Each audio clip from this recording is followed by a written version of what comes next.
Hi. Not me crying 20 minutes before Neptune enters Aries for no reason, no discernible reason. Not me literally asking God for a sign. Not me literally asking God to like direct my focus where it needs to go. So what does Neptune and Aries mean for us? This is expected to be a cultural shift, a shift in the cultural landscape. Neptune rules dreams and illusions. So the past 14 years, it's been in the sign of Pisces, which Neptune rules Pisces. So they share these like qualities essentially. So we've been dreaming, we've been envisioning, but I was just reading about it a little more, and it's also been a time of, misinformation, illusions, things of that nature. And so as we're shifting into Aries, all of those dreams are going to be put into action. It's no longer enough to simply dream or to want for better. We are we're going to be showing up for what it is we want and what we want to see. So it's kind of a big deal. It's a bit of a big deal. And yeah, I'm just going to speak to what's been going on for me personally. Some of which I've shared, but maybe not so directly. You've just kind of seen me figuring it out a little bit. But I started, kind of sharing things on YouTube, just feeling called to kind of do so. And I found that a lot of other people were kind of sharing similar sentiments, essentially, kind of in their own ways, from their own perspectives, from their own backgrounds, having this kind of same message of doing this, giving of our gifts. And obviously everyone's gifts are different. Some of us are kind of in a role such as this, right? To share kind of the hermiting that we've been doing. I think some people are naturally inclined towards that behavior, and I certainly was someone who always isolated as a kid. That was just the only thing I could really make sense of doing, when finding myself in conflict, or the environment was full of conflict, and I would just isolate. That's like all I could make sense to do with myself. And when you're isolated, you're forced to sit with yourself, and that's essentially what shadow work is being present with yourself and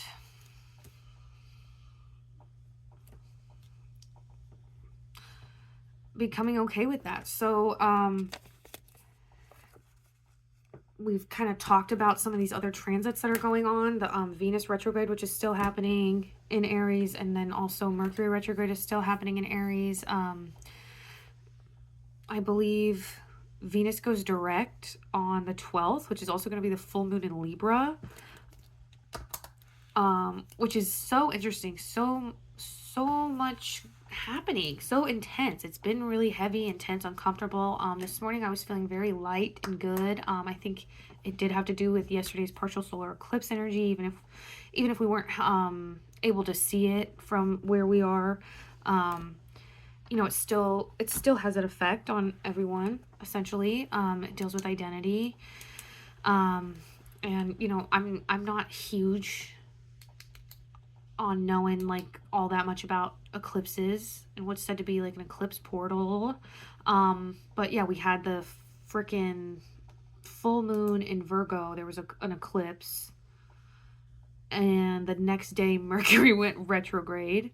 And so that was kind of bringing about this catharsis. I was gonna do a whole video about it. I have all these notes here still. I wanted to put a video out because I felt like I just had some like messages and stuff But I was being called to hermit essentially, and I've been trying to hermit, but it's been really hard. So I can only imagine that it's just been hard for everyone and uncomfortable. And you know, the Venus retrograde is having us, you know, reassessing our self-worth and how we've shown up, and you know what we want and what we don't want. And then, you know, that Mercury retrograde coming in halfway through, just to kind of gunk up the works a bit, maybe, if you aren't, you know, slowing down and taking the opportunity to recalibrate, then it certainly is gunking up your works. And, you know, communication, phones, travel, all that stuff. If you're not taking the time to sit with yourself, you're going to be forced into a position of sitting with yourself. So I imagine that everyone is, you know, feeling the energies of these transits to some degree. But yeah, like I was saying, I felt very like renewed this morning. I had like a nice walk. You know, I feel the more I'm like putting out of, you know, my voice and my expression, the more I'm getting you know, like affirming messages back, other people, you know, kind of doing the same thing, having the same sort of process going on in their lives. So that's all very cool. And, you know, I would continue to encourage everyone to, yeah, seek themselves, seek yourself out.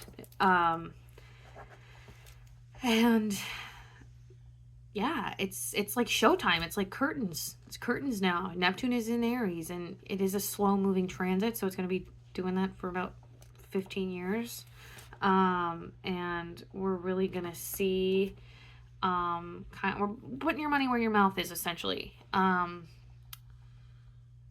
It's time to implement, essentially, and it's just very exciting because, you know, we can't know what it's going to look like. We can't know what it's going to look like when we begin to like make moves towards the things that we've been, you know, envisioning. We've been, yeah. What? It's ready if you want it. Okay. Are you recording? No. Oh. Me? Love you. Anyway, if you think I'm re-recording that, I'm not. I always lie. Anyway, but yeah, I did want to talk about the Venus transit, because who Nelly? I spoke with my dad, and he gave me some feedback. Hi, Father. You know, about the vids and what have you. And so, you know, I've been chewing on the feedback, trying to ascertain the direction that this is gonna take. And you know, I did kind of get to the crux of it, the mission statement of it. It is that, you know, every person is worthy, and you know, through various experiences and learnings, people don't feel as though they're worthy. They really don't. And yeah, I don't know how else to get into it other than to just say you are. And that's kind of I think why I'm here, why I'm doing this, because I have eyes for that. I have eyes for your worth. It's very clear. It's very clear and apparent. And we also talked about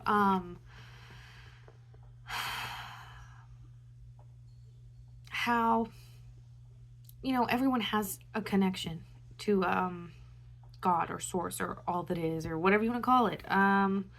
We all are we are of that thing. If you believe in a conscious creator, and you believe that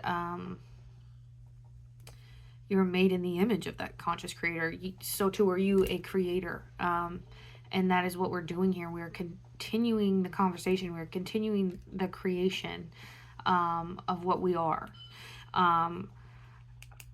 And we give everything context through that creation, through that continuation of the story. The story's not over just because we're in capitalist America, and we're taught to believe that this is kind of the end game, and the best that it can be is the white picket fence. That's where it tops out for humans. It's just not true, and it's meant to be better. It's meant to be better than that, and it's meant to be better than we can even imagine. And once we begin imagining, you know, essentially that's what we've been doing. We've been imagining, so that's good. That's good. We've been kind of disillusioned in the sense that, you know, even the white picket fence dream is like unattainable by current means, and so, you know, that's all been really challenged as of late. And so now we're no longer going to be able to sit idly by and just dream these dreams, or feed into the fantasy of it. It's going to be essential for our, you know, self-nourishment, the nourishment of our, like, our soul and our beings, to implement actions. And what's interesting about all of this stuff, and an idea that's kind of been coming up, is, you know, obviously we do have free will, but when you finally, like, get to a point of surrender, and I'm not saying that I'm always in a state of surrender, you know, resistance happens, it occurs, you know, and nobody's perfect, and there's no playbook here, essentially. So we're all, you know, feeling our way through the darkness. And but when you get to a point of surrender, you find that you're moving through this reality, or the reality is moving through you. And so, you know, in terms of, like, the transits and their effect on, like, what's going on, like, yeah, I think we can unburden ourselves of the responsibility, to a sense, because we're going to feel so called to act. We're going to feel, you know, it's not going to be something we have to force ourselves into. It's like the natural progression of these energies, essentially. So that's encouraging. And then, you know, going back to what I was saying, because obviously I didn't finish that thought, but that was another thing I was reading, that you know, we're really shifting away from institutionally, like, acceptable or imposed ideas of, like, spiritual paths. You know, it's we're going to be shifting more into, like, you know, people having their own spiritual path, forging their own. And that does start with, you know, listening to yourself, going inward, you know, seeking that insight, having conversations with yourself, listening to that resistance, that agitation, you know, anything that's brushing up against you and bristling you. And it's just an invitation. You and yourself are all you have, really. You're the bestest friend that you'll ever have. And, you know, you'll have yourself for the longest time that anyone will have you, essentially. You know, you have the opportunity to know yourself more deeply than anyone on the planet. And that is like a gift, because you are a gift. Your energy is a gift. You are the only you that ever was or ever will be. So that's your power. That's your magic. This deck, I love this deck. It's an oracle deck. The privilege of a lifetime is being who you are. Can you see that? Anyway, I just realized that I was like, oh yeah, my freaking Here's Journey Dream Oracle says that exact same thing. So yeah, I mean, I hope everyone's hanging in there. I mean, the heaviness is real. It's no joke. And anyone who is in a state of, I don't know, kind of riding these waves, they're only able to do that because they've been to the depths of it. You know what I'm saying? So, and yeah, to credit myself, essentially, not from a place of, like, superiority, but essentially that, you know, that's just the circumstances that forged who I am. Other people in the play, or you know, the storyline, you know, they had a more active role, and I didn't know how to participate in those ways, so I participated in other ways. So yeah, what are we at? 15:15.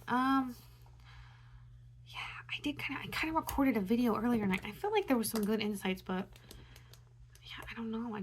I felt like my dad had mentioned, you know, like he was enjoying the vulnerability, the like insights into, you know, my mind and my experience, and so I think that's valuable too. Like that's kind of what we're talking about, you know, speaking from your own experience, speaking from your truth, your place of knowing, and as it relates to the Venus transits, and you know, we're talking about romantic love, romantic relationships, and even, you know, I'm going to a show, and I'm hoping to meet up with a friend after, and you know, this friend, I have not been a good friend, you know, on paper to pretty much every person, I would say, that I know, including my family.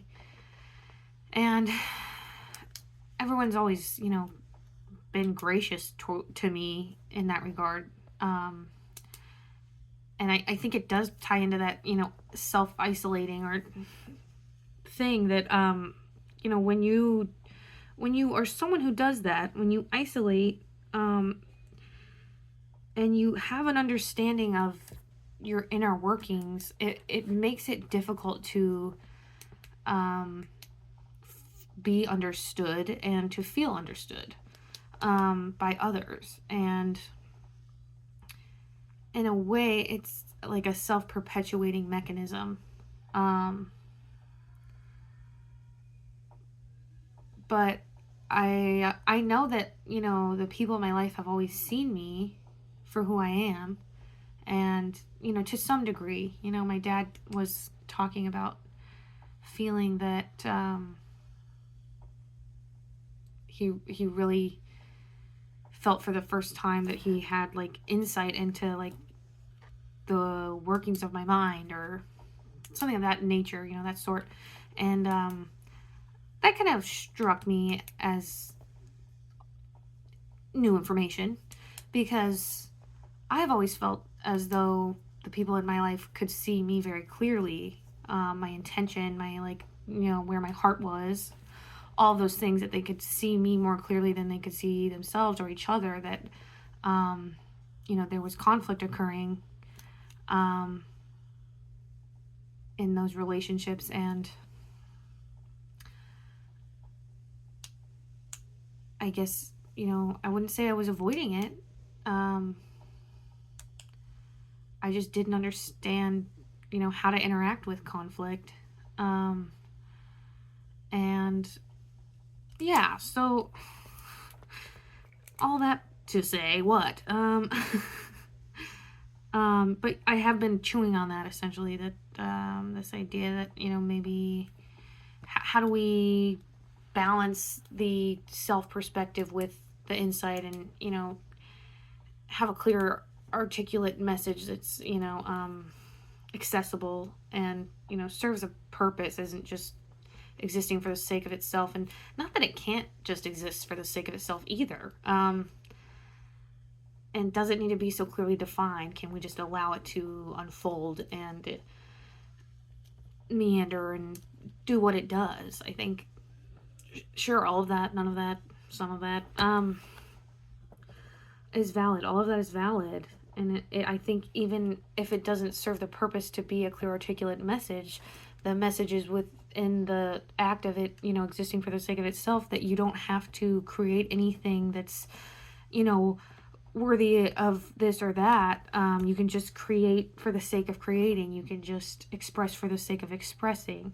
And, you know, a further thought that anytime that you give someone, you know, your ear, you, you know, essentially chew on what they're saying, you like take up the thought exercise, because of the way our minds work, like that's actually something so powerful. You don't have to fully, subscribe to the ideas or the things that someone's saying, but if you can, you know, suspend your disbelief to a degree, and you can consider what they're saying, give them the space to express, you are allowing that vision to come closer to fruition. Because what happens with, you know, media and things like that, they do they introduce ideas to us, and then we think about them and we implement them, and they become our reality. So we are also capable of kind of countering that with our own thoughts, ideas, and concepts of what reality should look like. And that kind of ties into the whole Neptune and Aries thing, that, you know, that's kind of where we're headed, where we're going, what we're doing, which is very cool and neat. And yeah, I don't know. I did want to kind of touch on some things that I've been learning. I don't know if that's necessary. We got like 20 minutes up there, but yeah, one thing that my dad said, it's really, I saw this video and the girl was talking about in 2023 there was an eclipse on like April 20th, and she was saying that, you know, that was like the beginning of this like eclipse cycle, and to think back to what was going on in your life at that point. And I was in a relationship, and literally it was like, I don't know, probably like within 7 days of that date, he had gone to the bar and like got someone's phone number. And the reason I saw it wasn't even because I was snooping. And I'm not gonna say I didn't ever snoop, like I totally did, but I was like calling myself. When he got home, I couldn't find my phone, so I used his phone to call myself, but I noticed like an outgoing call to an unsafe number. So I looked at his messages and I saw that he had like texted this number. It was like, lovely to meet you. I'd love to take you out to dinner sometime. And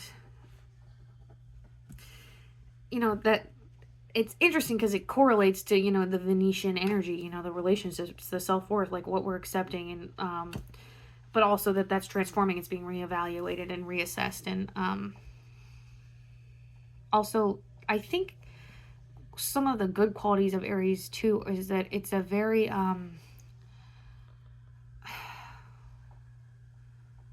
the fire that burns within Aries, it like burns for a reason, kind of like what am I trying to say? It's like honorable. It's honorable towards like family, I think, and like self and purpose and identity. So even though it's uncomfortable for signs to retrograde through Aries, because Aries wants to push forward and it's very fast moving, it's like this spark of energy, I think that it is kind of serving in that sense that it's like you're not honoring your fire in some ways, or you are, you know, how are you and how aren't you honoring your fire? How are other people honoring or not honoring your fire? And yeah, that's so interesting too, because I was getting this whole message download, I don't know what the hell to call it, about, you know, the ancestors and this ancestral flame, that like you don't have to validate your existence. Like I was saying, like you are literally the one and only you that is and ever will be. And also we are a continuation of this human story. Our fire only burns because it was passed down to us from the flames of our ancestors, that that these fires have been built, and you know, we're continuing to build these fires. And when someone's fire goes out, we have the ability to like honor their fire by burning in our truth, in our essence. And because our fire is made up of each other's fires, we take pieces of each other. We are like a collection of one another. We're like a museum of all the things that like resonate with the truth of our being, right?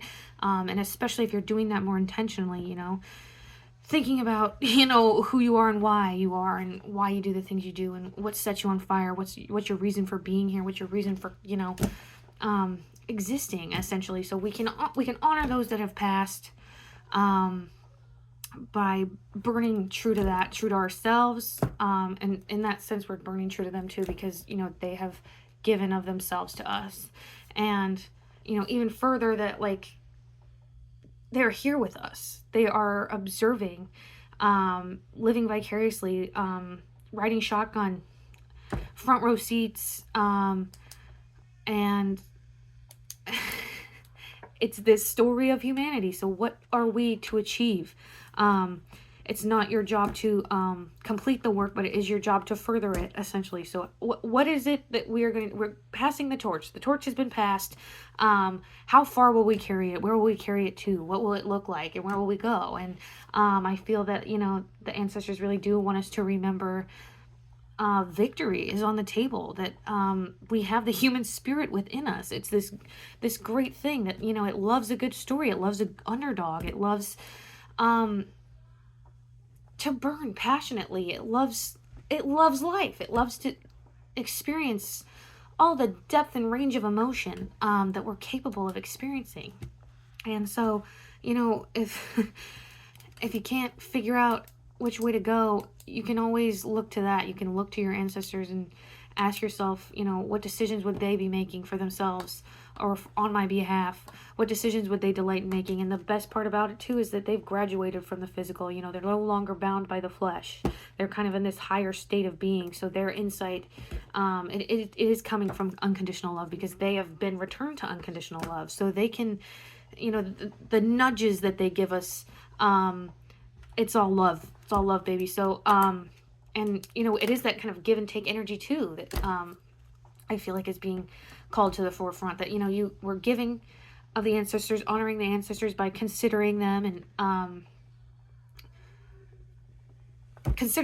how they would prefer us to act, or what they would kind of have to say, what their insight would be. But then we can also receive of their unconditional love, that like we don't even have to do exactly what we think that they would do, or what they would want us to do, but we can be receptive to that channel of energy, that flow of energy, because it's there.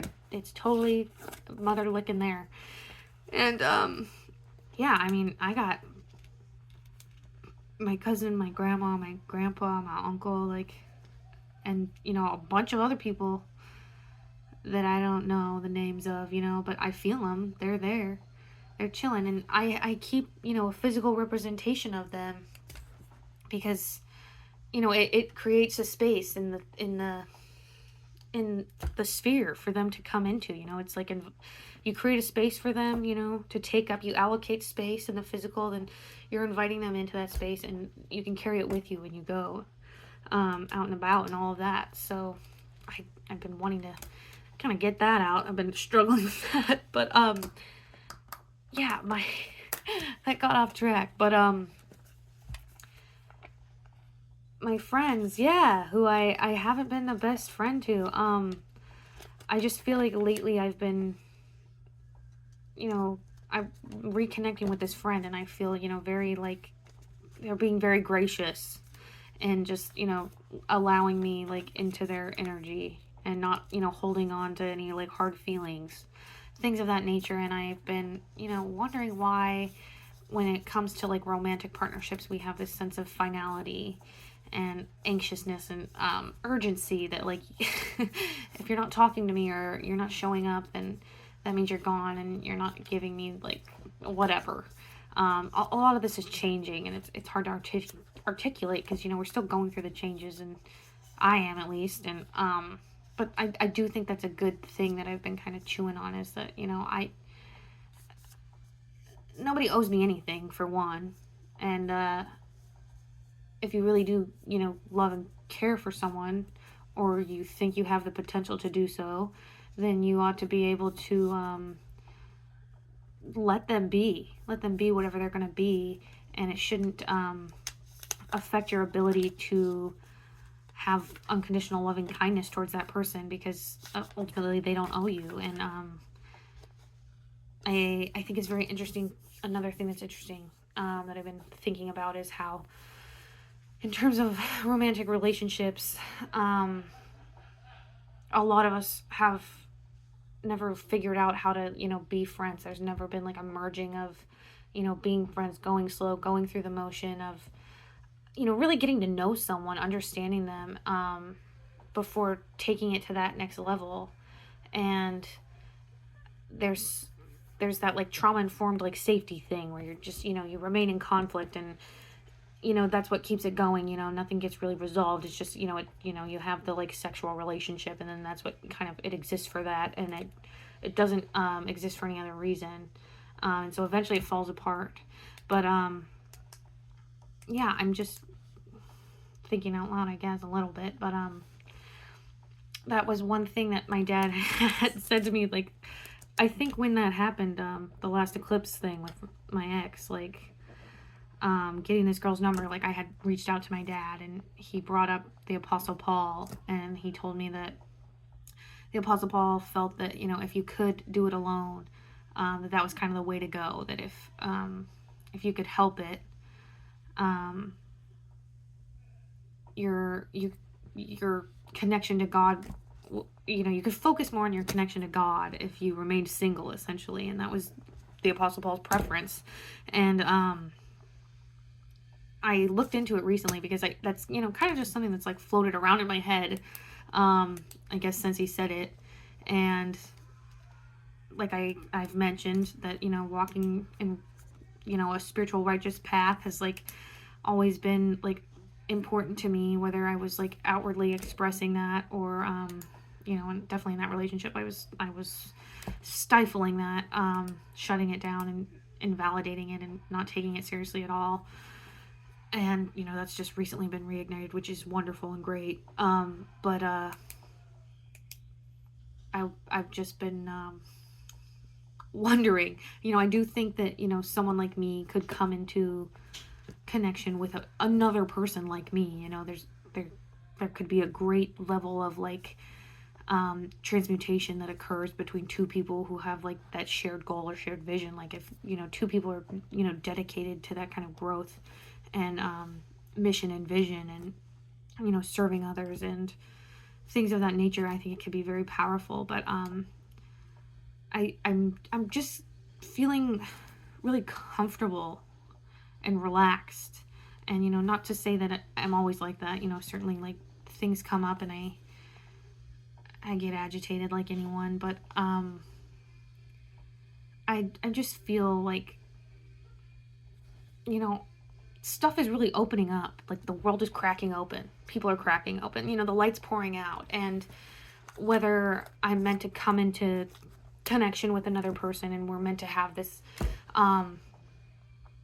higher purpose or mission, and we're meant to kind of work in tandem, essentially, or if I'm meant to kind of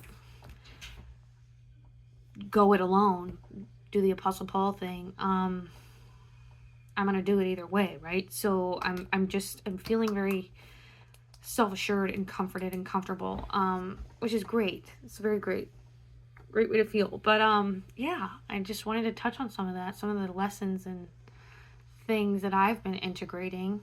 And even today I was crying, and I was literally just like, I don't know why I'm crying. Like, I don't know why I'm crying. And then my phone was like, I had set like I put in my calendar the transit, and the exact time my phone was like, oh, like Neptune enters Aries in 18 minutes or something. And I was like, oh, okay. There's like some heavy like shifting going on today. But I mean, also I think that through therapy, I've realized so much stuff kind of, my therapist is a miracle worker. He has to be like on my spirit team. He has to be like an angel or a guide of some sort. Like we have a soul contract. Like he's here to like help me like facilitate this change and this transformation. And he does it in the like most subtle ways, because I don't even realize that it's like happening, and it happens under the surface. And then I'm just like coming into these like, kind of, how do you say this? Like coming into, like these states of being transformed, just finding myself like on the next kind of leg of the journey, which is just great. And so I was kind of feeling that, I was like, okay, well, maybe I just need, the catharsis, the release. I need to kind of cry because, stuff has to get out somehow. Whether or not I know exactly what it is or why it is, it's not necessarily important. If I'm finding myself in a state of catharsis, in a state of purging, well, it's serving a purpose. So yeah, I don't know. I do not know. I hope that that made sense and I didn't get too specific or anything, but I did think it was interesting. I do think a lot of things are interesting. I thought, yeah, that video I saw about the eclipse, and, you know, it really is, like, so tied in. Because even I stayed in that relationship for, like, over a year, after that, like, and I was, that's, like, also right after that, I, like, started therapy. It was supposed to be couples therapy, and I was under the impression that, you know, we were both willing to do that, and then it just became this, like, fight, this argument that, like, that person knew better than a therapist, or a therapist, you know, he knew the whole concept was just, you know, whatever, I don't even know. But, you know, and then, like, John, my therapist, like, he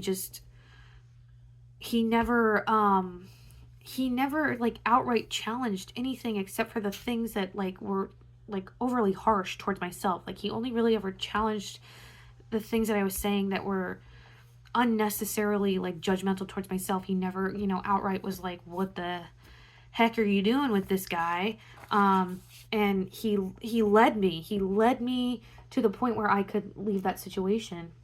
But it is so interesting because, like, all these eclipses, it's crazy because I do feel like, you know, he diagnosed me with PTSD, and I feel like I'm healed of PTSD, like, through the last couple years of, like, doing therapy. Like, I actually, like, don't present symptoms of PTSD anymore. And I mean, a multitude of other things that I'm, like, seeing myself and my worth and my beauty and my value and my contribution, and also that kind of reciprocal thing where, like, recognizing what people have always seen in me and instead of, you know, just kind of letting it lie,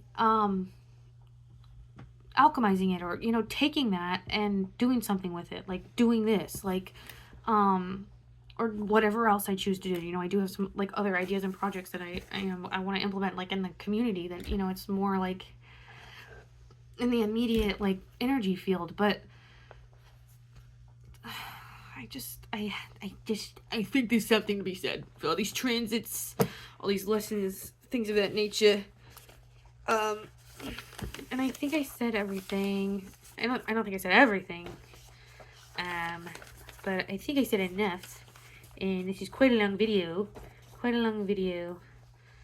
All the Buddhist priests and Taoist monks couldn't have stopped me from being a punk. This is from, what is it? Some Jesse song. Some Jesse Wells song. Bro has so much music. I think it's Let It Be Me. But I really like this lyric. I wrote down a lot, but I'm just going to keep this one because we can get in and get out. Get out. What the heck am I saying? All the Buddhist priests and the Taoist monks couldn't have stopped me from being a punk. Like, you can seek out the wisdom, but ultimately it's within you. Your truth is within you. So you have to be this kind of bullish, bullheaded little, like, and it ties right into Aries. Like, be a little punk. Fight for your, like, existence. Fight for your truth to exist and burn of your truth, burn of your fire. Honor your ancestors. Honor the fact that you are here. Honor the fact that it took all of this. It took all of human history for us to be here the way we are showing up. It's sick. It's sick as hell. It's great. And I mean, it's showtime. It's literally showtime, babies. And it's not even like a pressure thing. It's not even a pressure thing because it's like, what else are we gonna do? I mean, we're doing it. I hope we're doing it. I think we are. And I love you all. And I have to go. I can't believe how long this is. Peace. Hope you all stay well.